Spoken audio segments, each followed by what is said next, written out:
大家好，我係 Philip。我哋今日帶大家嚟到San Siri 嘅一個全新項目 XT10 Eka Mine。呢個項目位於曼谷富人區 Eka Mine 最中心地段。咁項目周邊有非常之多嘅生活機能，例如有 Big C、Donkey Mall， 咁亦都有大量嘅餐廳或者酒吧。咁呢個區域以往都好吸引一啲本地年青嘅一啲中產或者一啲更加有錢嘅一啲年青人喺呢邊置業，因為呢度好近一啲佢哋平時去消遣啊，同埋一啲同朋友聚會嘅地方。咁另外依家亦都好多歐美嘅人士亦都會中意呢個地區，因為呢個地區係全曼谷，亦都可以講係全泰國一個消費或者一啲娛樂最集中嘅一個地區。咁所以稍後我哋會帶大家睇一睇呢個項目嘅一啲唔同嘅戶型，咁建議大家盡快過嚟現場參觀，去確認選購單位。咁我哋嚟到項目一個非常特色嘅戶型啦，咁呢度係42平方米，12.7台平實用面積。咁最重要嘅係呢個係一個複式嘅設計，咁有上下兩層。咁淨係下邊呢個客廳呢，其實已經係超過30平方米嘅。咁加埋上面10平方米嘅一個睡房咧，咁大家可以見到係非常之實用嘅。咁大家可以見到入嚟呢度係廚房啦，咁呢邊係洗手間啦，咁呢度飯廳嘅位置，咁另外睇電視嘅位置啦。咁最緊要咧就係上面呢個睡房。咁類似嘅複式單位咧，其實喺曼谷唔同項目都有，但係能夠做到一房有咁大嘅複式咧，其實係相當難揾嘅。咁所以我相信呢個戶型咧，到時係喺呢個項目開售嘅時候咧，應該亦都係會係其中一個賣得最好嘅戶型。咁所以大家如果係出租俾人啦，或者自己有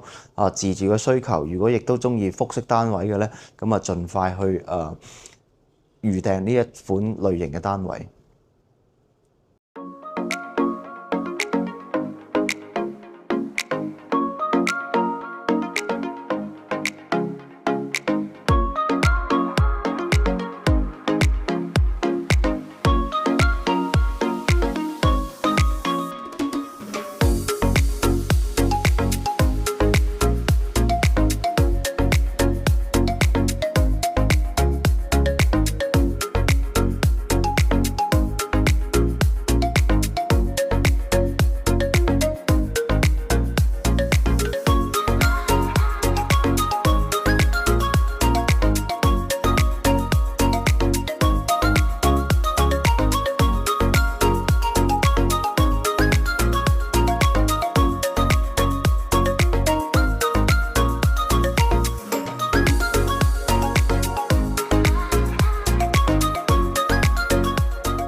咁我哋嚟到 XT10 Eka Mine 一個項目嘅兩房單位，呢個單位45平方米，13.6台平實用面積。咁因為 Eka Mine 呢個地區喺曼谷嚟講係屬於一個傳統嘅富人區啦，咁另外呢邊亦都多一啲比較年輕中產或者歐美人士居住，咁佢哋一般需求嘅面積都比較大嘅，咁所以大家可以見到咧，類似呢啲兩房單位咧係好實用，同埋喺呢邊都係好搶手嘅。咁例如呢邊有個開放式廚房啦，咁交樓標準咧其實都會包晒所有嘅一啲廚具啦，一個櫥櫃啦，咁另外亦都係同樣地啦，San Siri嘅項目咧都會送全屋嘅家私電器嘅。咁另外最緊要就係呢個兩房咧有2個洗手間，咁唔需要擔心就話唔夠用。咁另外呢個露台嘅地方咧有一個非常之大嘅露台。咁所以類似呢兩房單位咧，我哋都建議大家係盡快去預訂啦，因為都相當搶手嘅。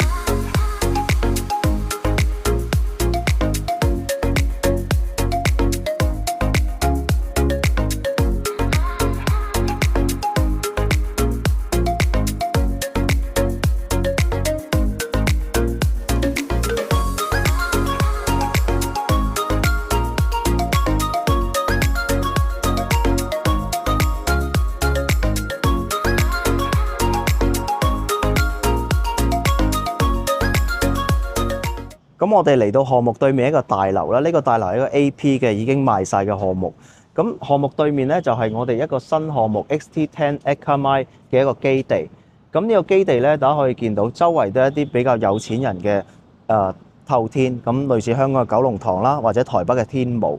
咁另外隔離咧，你見到呢個白色好靚嘅地方咧，其實就係曼谷最好嘅一個按摩店 Healthland 啦。咁隔離紅色呢啲咧，大家唔好以為係一啲寺廟喎，其實係一啲本地嘅有錢人嘅獨立屋。咁佢哋會即係起到即係比較傳統特色少少。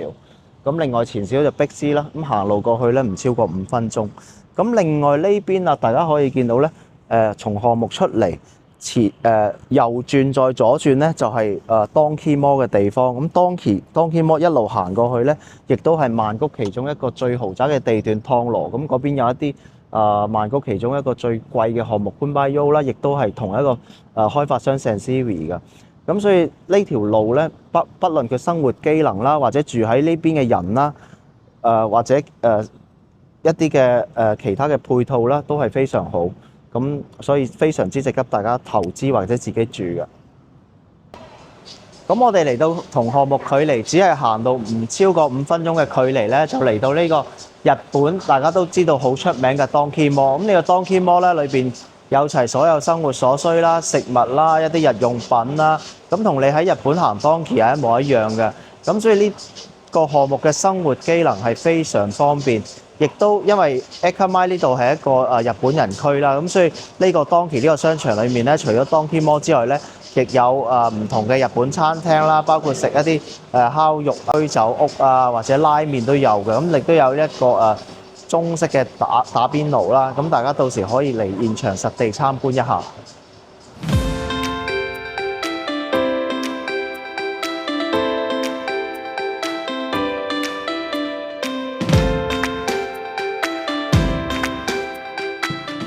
咁我哋今日帶大家嚟到呢個距離項目只需要行路5分鐘左右嘅一個米芝蓮餐廳。咁呢個米芝蓮餐廳主要係食一啲泰國嘅宮廷菜式，咁好適合一啲嚟曼谷玩嘅遊客啦，或者本地人都好多都喺度食飯嘅。咁我哋一間稍後帶大家入去睇下裏邊嘅環境。咁所以 Ekamai 呢個地點咧，除咗佢係一個曼谷市中心非常好嘅地段之外咧，佢亦都有好多唔同嘅餐廳啦、cafe 啦，咁亦都有一個 Donkey 嘅商場啦，另外都有碧斯啦，所以地點係非常方便嘅。咁我哋嚟到項目附近嘅一個米芝蓮推薦嘅餐廳啦，咁呢個餐廳其實係食一啲傳統嘅泰國菜式，咁另外有好多年嘅米芝蓮嘅推薦，咁大家可以見到呢度啲食物咧都係非常之本地嘅一啲比較高級嘅一啲食物。咁距離項目行路咧2-3分鐘嘅地方咧，大家就已經可以睇到嚟到一間非常之大型嘅碧斯啦。咁大家都唔使點介紹，都知道碧斯係一個乜嘢嘅地方。咁裏邊有食物啦、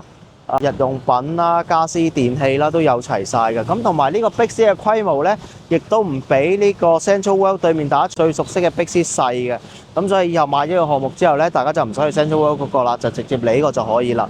咁除咗碧斯以外咧，仲有個 Indet Living Mall 啦，咁裏邊係賣一啲家私嘅地方。咁但係如果有需要嘅咧，亦都要可以喺呢邊即係添置一啲家私。咁所以呢個項目嘅地點就非常方便，咁有齊所有生活機能。咁我哋依家嚟到一個叫 Common 湯羅嘅地方啦。咁呢個地方其實係好多本地嘅中產年青人啦，或者歐美人士咧，都好中意過嚟呢邊消遣啦，或者喺度同朋友傾偈嘅。咁Ekamai 呢個地段咧，其實係好受一啲本地嘅中產年青人或者歐美年青人歡迎嘅。咁因為呢邊咧好多唔同嘅一啲年青嘅酒吧啦、cafe 啦，或者一啲消費嘅地方。咁所以只要大家買一個項目喺呢邊咧，其實係好易揾到一啲咧本地嘅中產或者一啲歐美嘅高質素年輕租客嘅。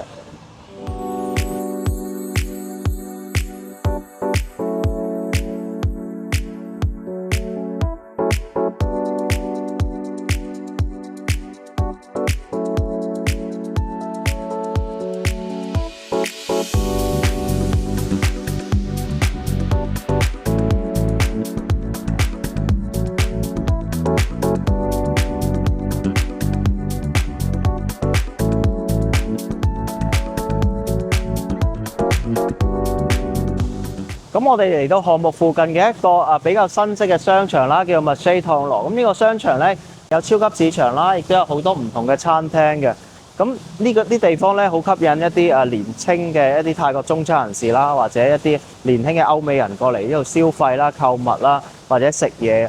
咁所以呢啲如果你喺Ekamai 或者燙羅呢啲